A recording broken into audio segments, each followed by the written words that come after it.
friends, what a treat to see you again. This is some of the Faith and Food Coalition. We've got Steve, Chiu, Bibi, La Luz, Gonzalez, Marium, Husain, Joshua, Basofin, and our group came together back in March, asking the simple question is, how does faith respond to what's happening in our food systems? How do we address not only the deep inequities that are built into these systems, but how can faith communities help create the change that we need to see to make them equitable, just, accessible, nutritious?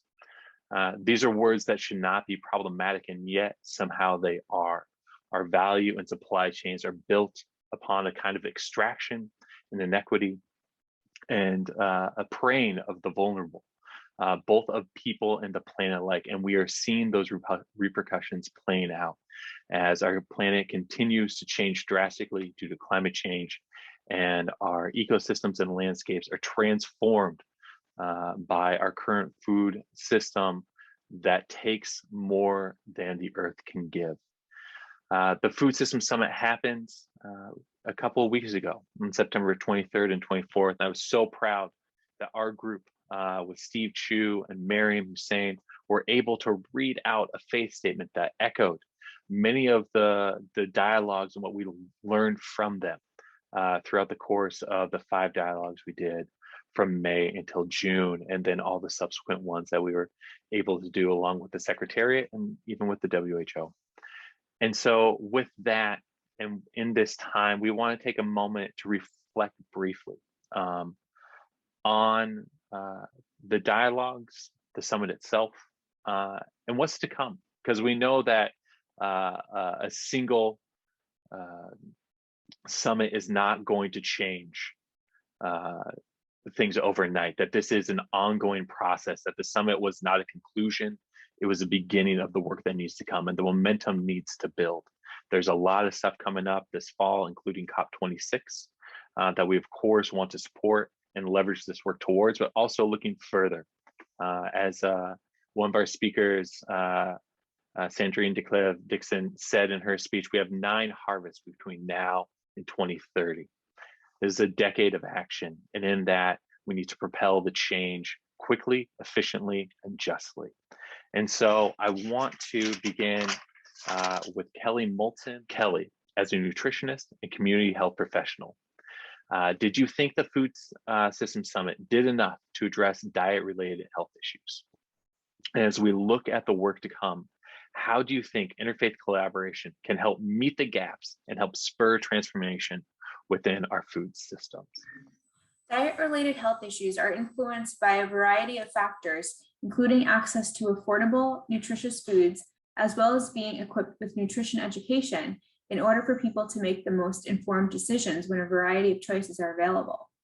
During the UN Food System Summit, representatives from the UN Environment Program, Tufts University, UNICEF, and the World Health Organization articulated the issue well in their remarks, calling us to examine why we in wealthy countries are constantly demanding cheaper food when the impacts on farmers and human and planetary health are so evident.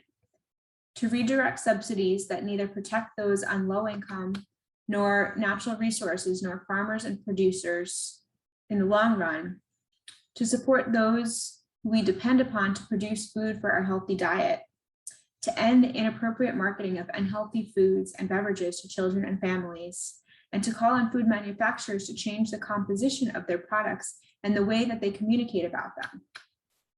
There were a number of countries that touched on this topic in their remarks and mentioned how highly processed foods in their countries were contributing to non-communicable diseases. But the ones that seemed to address it most directly were small island countries who are reliant on food imports for much of their sustenance. Kiribati, the Marshall Islands, Barbados, Tuvalu, Micronesia, Samoa, and the Solomon Islands. They are the canaries in the coal mine in terms of seeing the impacts that processed food is having on the health of their constituents, because fresher food is harder to come by for remote islands unless they are able to grow everything they need for themselves. There were a few other countries that also expressed concerns about highly processed foods in their remarks, such as Mexico. Belgium spoke about establishing national dietary guidelines. However, I don't remember hearing any of them use the term ultra-processed foods which are made with industrial formulations of ingredients that are highly manipulated beyond what's necessary to add as a simple preservative and contribute to diet-related diseases. The European Commission acknowledged the need to influence food companies and market and sell the unhealthy products through their development of an EU Code of Conduct for Responsible Business and Marketing Practices, but more regulation is needed. We cannot rely on companies to voluntarily change their marketing practices on their own. Some officials also recognize the importance of public information campaigns and nutrition education to provide consumers with more transparent information about the nutritional content of foods and how they impact health. It was good to see so many countries committing to the School Meals Coalition, because ensuring that children have healthy food in schools from a young age is a good first step for developing lifelong eating habits. Though the coalition should be sure to incorporate nutrition education in addition to the changes that they want to make to food procurement. Venezuela perhaps articulated the issue best. Nutrition and food education and information must be considered a cross-cutting element to counteract consumption led by marketing and advertising of the large multinational companies that threaten the health and well-being of the population and healthy consumption of food. I think we can look to the shared values among our faith traditions and how they call us to a more sustainable, ethical food system that provides nutritious food for all. Whereas differences in faith traditions have historically led to war and violence, at their heart, faith and spiritual traditions ultimately all pull us towards the same values: organizing society in a way that promotes the common good, protecting the most vulnerable, recognizing the dignity of work, and towards an understanding of human beings as interconnected with the rest of the world, and therefore responsible for stewarding the earth, what Pope Francis calls our common home.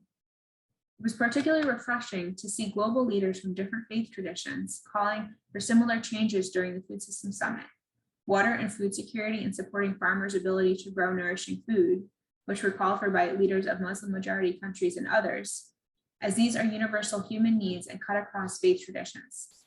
As the Holy See reiterated in its statement for the Food System Summit, Pope Francis said in his pre-summit message that we must strive to increase resilience, strengthen local economies, improve nutrition, reduce food waste, provide healthy diets accessible to all, reach environmental sustainability, and respect local cultures. Feeding the hungry is not enough. We also need to provide the poor and those in vulnerable situations with the necessary resources to support themselves and their families in the long term. Food and water security are the basis for any country's sovereignty, and therefore, by working together across faith traditions to ensure everyone has access to these universal human rights, we are setting the groundwork for global peace, which is the goal of virtually all world religions and faith traditions. Kelly, profound and thoughtful as always. Pivot to you, Josh. You work with the Parliament of the World's Religions. You're doing incredible things within faith communities to create change. But I want to ask you a question specific to the summit. And is, what did you think about the inclusion or lack thereof of plant-based foods in the summit? And why is it so important to keep focus on this as we look at COP26 and beyond? Thank you for the question, Andrew. Many of the solutions to our broken food system require deployment of technologies or funding or assistance to food insecure populations, but there's one solution that requires none of these things. Consuming less meat and incorporating more plant-based foods into our diets is something most of us can do immediately. Meat alone accounts for nearly 60% of all greenhouse gases from food. But what impact can I have? I'm just one of 7 billion people, some might ask. If the global population in the aggregate consumed 25% less meat, or 10%, or even just 5% less meat, markets would react, meat production would drop, and millions of tons of greenhouse gas emissions would be avoided. One need not become vegan or vegetarian, or even change one's lifestyle dramatically to make a positive impact. And that positive impact isn't just limited to climate change, it also translates to better health, cleaner air and water, thriving forests, flourishing ecosystems, more biodiversity, which in turn leads to fewer extinctions and a more ethical relationship with animals. Unfortunately, this one simple solution was not discussed at any length or advocated for with any great fervor at the UN Food Systems Summit. While the summit organizers should be commended for including a diversity of voices and conversations and generating a dynamic conversation, this particular voice and these important conversations about reducing meat consumption were notably absent. It is the hope of the Faith and Food Coalition that we will see the issue of animal agriculture addressed more robustly in future conversations. Our traditions have endowed us with rich culinary cultures, and we can and should continue to enjoy an array of unique foods, and we can do that with less meat.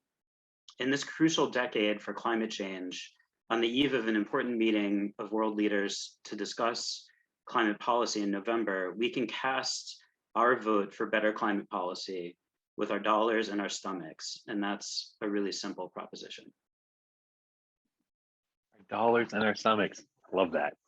I think it's interesting too, if you look at the trajectory of where we're going, knowing full well the change that we need to see, we're still set to produce 16% more emissions by 2030. And if we don't change the consumption patterns as we are right now, we could almost double the amount of beef production around the world, which would have devastating impacts. So I think it's a simple thing. And I think you're absolutely right, where oftentimes there's a criticism that we focus too much on the individual and not as much on the systems.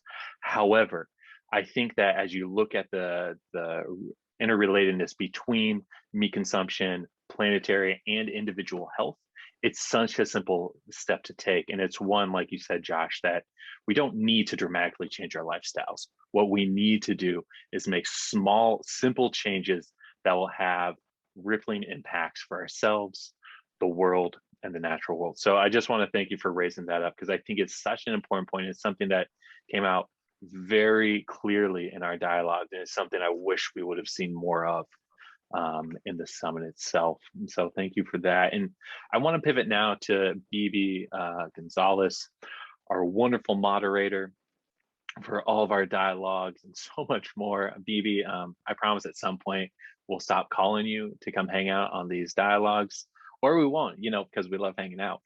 But great. All right, we're in.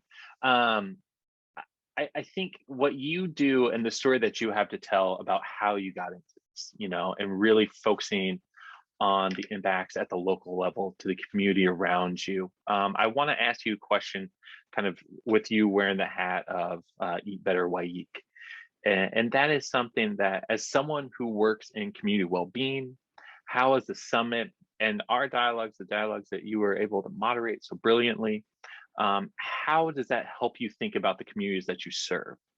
And then also, how do you think we can continue building momentum towards better community health models?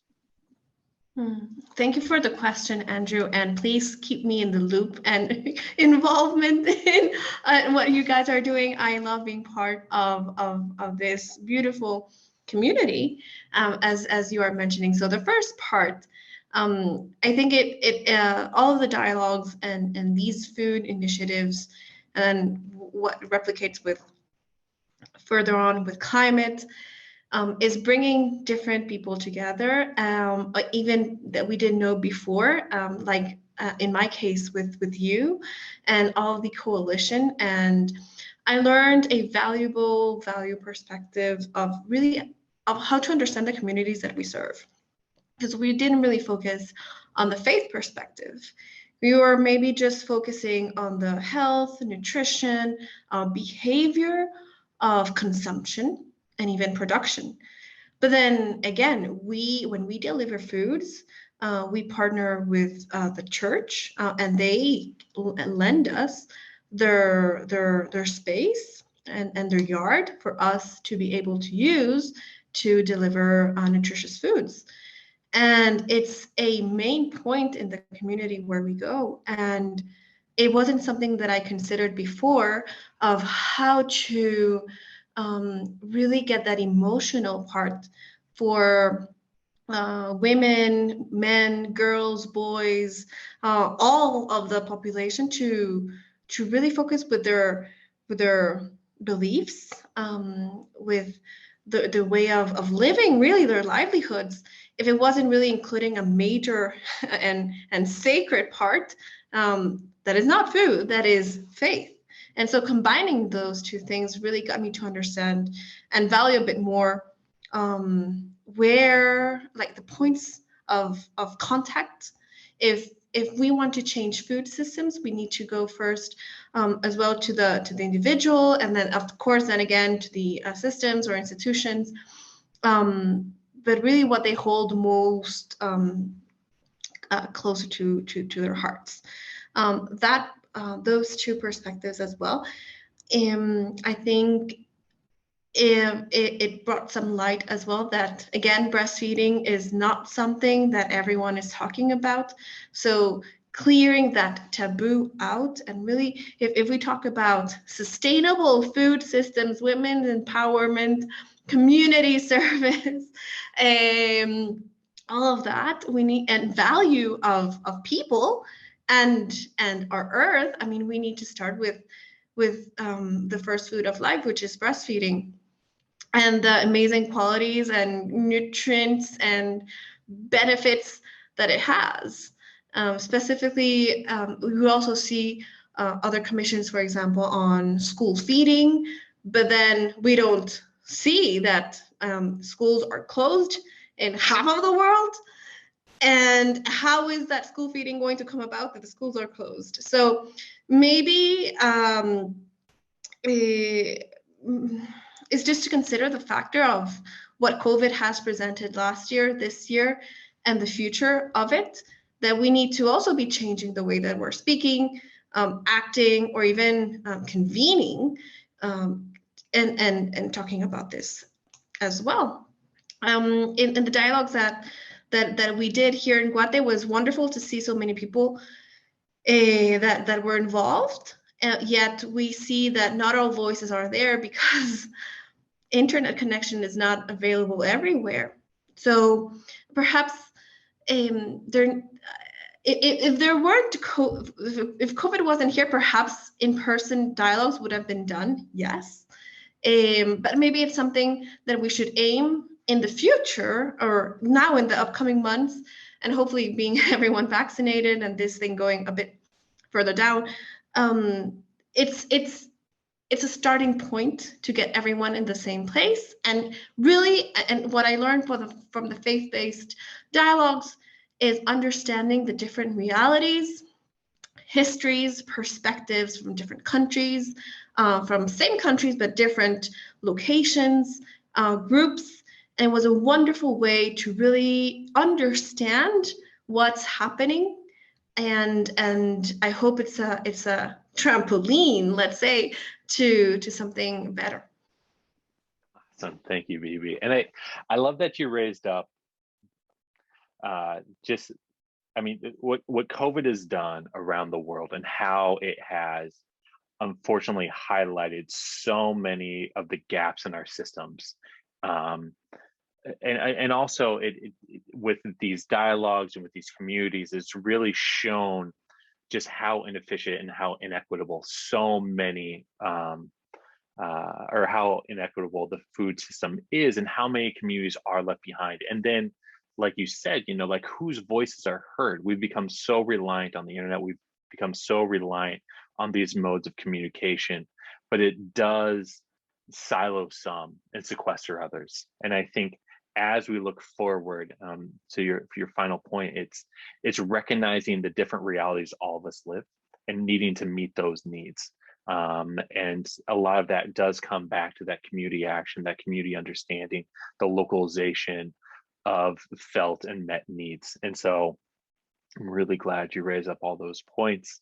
And I want to then move to Steve for kind of a bigger, more global question. In a previous conversation, you mentioned a lack of focus on how subsidies and other core drivers weren't addressed in the Food System Summit. Can you share a bit about why subsidies are such an important topic to focus on, and why we should keep focusing on them moving forward? Definitely. Thanks so much, Andrew. And what a fantastic conversation so far. I think when we think about this dichotomy between symptoms and root causes, we can very much find ourselves as faith-based organizations trying to slow down to try to address the root causes instead of running around in a crisis mode to try to solve these temporary and appearing symptoms. And so it's with this spirit that I think I want to add some reflections on the importance of subsidies and also the criticality of just transition. And so from the Food System Summit, I think we can see that there have been a lot of really great conversations about how food systems can become this powerful enabling environment for better health, for better well-being, and overall just a prospect of a well-lived life is in the hands of everyone so long as our food systems are transformed. But oftentimes we also see that those in the most vulnerable areas of our world lack access to the simple needs of their basic needs, right? And what very little access they do have, the food that is being provided is being heavily subsidized and offset by subsidies to allow for excessive amounts of meat to be sold very cheaply, to have this perception that meat is healthy, it's cheap, it's accessible, and this is what I can feed my family on and everyone will be full. Whereas vegetables and fresh produce oftentimes fall to the wayside and aren't seen as quote unquote price competitive, right? So I think among our interfaith conversations, we've seen a lot of really great insights around what it means to live healthy lives. And often that is tied to deeper engagement with plant-based diets and plant-centered diets. However, if there are no enabling environments for people to access these types of foods because subsidies have allowed for other things to become more price competitive without showing the true costs of these foods, right? We risk falling into these narratives of what it means to live within our means when truly we're not accounting for the true costs of our foods, right? So it's with this that I think we can all recognize that the evolution of our global conversation shows, whether in the climate change space, within the food system space, that transformation is nigh, right? However, I think the one question that is still being missed is how do we ensure that the shock of this transition does not hurt the most vulnerable, right? And this is where I think we've learned a lot in our interfaith conversations around the need for just transition, right? Food systems transformation requires the transformations of all people working within the food systems, from the workers that are working in slaughterhouses and concentrated animal factory operations to ensure that they get job skills retraining, that they get mental health assistance for the terrors that they've experienced in trying to provide a living for their families, to allow them to see what that future is, not just for the wealthy and the privileged, but the future for all of us to be able to access. And it's when it's in with this I guess, vision that subsidies can also play a transformative role in creating and incentivizing space for people to transition. And allowing for that transition also ensures that we become more resilient, so future pandemics and shocks do not ripple across our food systems as devastatingly as COVID has. I'll close with the sentiment that I think we talk a lot about at the UN of leaving no one behind, but ultimately we fall short of, right? And what it comes down to is how do we take these high-spirited principles that we talk about in these international arenas and bring them back to the local? And I would implore everyone, faith-based or not, to seek out faith partners to work hand in hand in this space of ensuring that no matter who you are, no matter what organization you are, that we're working hand in hand to ensure that no one is left behind as we transform our food systems. Brilliant, Steve. Thank you. And I'm so, you said true cost. And I think that's something that we lose sight of. And not just like the true cost of meat, but also the true cost of all the different linkages along the value system where we are externalizing pollution, we're externalizing plastic waste, we're externalizing impacts to the soil, to the water, to the air. And I think that's something that we need to have a full accounting for. And that's something that continues to drive these depths of destruction, is that there isn't a true cost analysis or accommodation within the economy and within the system itself. And so it will be a shock. But I think what we also need to look at is like we are constantly experiencing shock around the world as a result of these systems, and they are deeply negative, and there aren't those safety nets in place for job retraining, for mental health, for relocation. These are things that are deeply needed across the world. And yet there's a hesitancy to change because we're scared of what's on the other side of that change. When quite frankly, I'm much more scared of what happens if we don't change. And so this sense of just transition, this sense of the needing to change and being okay that the change will be uncomfortable, but will be ultimately better, is one that I think we need to hold on to. And this is where another space where I think faith communities, indigenous traditions, spiritual traditions that have this meaning making, this deep understanding of what our internal spiritual structures are like, can help in facilitating the change that is coming and needs to continue to come. Marium, from your perspective, do you think the Food System Summit did enough of connecting human health and planetary health? And for you, what's a key focal point for going forward to help advocate for health in our food system transformations? Yeah, so thanks for the question, Andrew. And obviously it's great to be with you guys again anytime. So I think it's a really fair question, at least the first part. So, I think that the people who spoke at the summit some of them did a good job discussing the connections. So it was great hearing about the importance of breastfeeding. You had those wonderful youth leaders, right, who were speaking about the need for improving our food systems, and just showing that even just the next generation recognizes these connections between food and health. So that was very endearing and very reassuring. But however, in general, there's still so much that needed to be addressed that my wonderful colleagues here have already spoken to, and it should have been addressed openly and plainly, particularly the corporate capture of our food systems, right? And the commodification of our health and food. As someone, like you said, as being a physician as well, we can certainly go after symptoms, like you guys were talking about previously, but I wouldn't be very good at my job if I didn't look at the entire system that is the human body, right? And didn't realize what were the root causes of those issues. But like you said, Andrew, that previously, that the summit is not the end. It's certainly not the solution. I think I'm trying to view it as a starting point, right? And so, what can we take away from it? At least with thinking about transforming food systems from, let's say, even from a health perspective as well. That I think one of the main focus points I think truly has to be, and this came out with our food and faith dialogues. A central theme is this concept of one health. And that our human health is inextricably linked to the health of the planet, to animals, to plants, to every living being. And if we cannot accept that intellectually or humbly, we cannot move forward, and we cannot expect to have good health, no matter what access you have, the best insurance, the best health systems.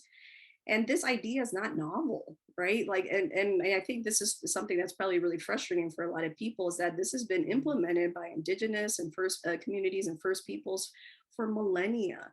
And they've done such a good job balancing that act between the planet and our own human needs. But as a species, we've shifted so far from that balance, right? And what have we shifted it for? For short-term profit and unsustainable greed. And now we find ourselves in trouble. From a health perspective, health and social services systems are being devastated by natural disasters and pandemics, like Bibi was talking about. Community individual health is being overrun by long-term negative impacts of processed foods and environmental factors like air pollution, poor soil quality, and heat-related stress. I mean, the list can go on. And many of those stresses are propagated because of our excess agricultural practices that's focused on meat production, like Josh was talking about, and not enough on plant-based diets. And so I truly, truly believe that healthcare, we can achieve, this isn't like a political left or right statement, but healthcare can truly be achieved for everyone, for all of us, if we recognize this vital role that food plays. And I mean, Hippocrates, like every physician has to take this oath, this Hippocratic oath that he said, and I've said this before too, that let medicine be thy food and food be thy medicine. And the positive is that we don't have to look far for solutions. Again, our indigenous communities and faith traditions, they stress the importance of respecting food as a gift, as a blessing, not a commodity. And so we have those solutions, and it's just up to us if we want to use them. I'll leave that there. Thanks. Yeah, I think that's absolutely right. And I think that's one of the most frustrating things is that these solutions are right there. They make sense. But because we don't speak openly, because we don't speak plainly, because everything we do is seen through a lens of profit first and consequence second, we are disallowed systemically from getting to the easy next steps. And I think that is the call and the mandate, is to be truth tellers, to keep pushing what we know to be true, and encouraging that within ourselves and with our communities, and not being silent and not being quiet and not being acquiescent. I think we're in a moment where the requirement is to speak recklessly to what the truth is, and not be satisfied with anything but an adequate response. And so as we look forward and as we look to what's next, I think it's important not to forget what brought us here. I think the Food System Summit was a remarkable feat in that it created a conversation that none of us would be having otherwise. I think it surfaced so many important ideas. It met the world stage with a sensibility of confidence and a command to do more and to do better. But one of the things I was so grateful for was how diverse they were, how broad of the scope they were, and how much, despite the differences of our backgrounds and geographies, or religions, or passions, there was a consensus that was able to be surfaced around the change that all of us want. And that is a positive future for ourselves, our children, our children's children. And that is something that we can build upon, knowing that there's so many good people around the world trying to do good things. And I know for me and for this group and for looking forward that we're going to continue in this space. We're going to continue building, we're going to continue working with one another to continue building out this positive transformation. So I just want to say thank you to all of you again. It has been such a pleasure and a treat to be able to do this work with you, and to see, to be in a space of hope where you can imagine change, and that doesn't have to be curtailed, that you can live into the best idea of what can be. And so for that, I'm grateful and thank you, and I'm looking forward to all the fun stuff that's to come. So until the next one of these, we'll see y'all later. Bye.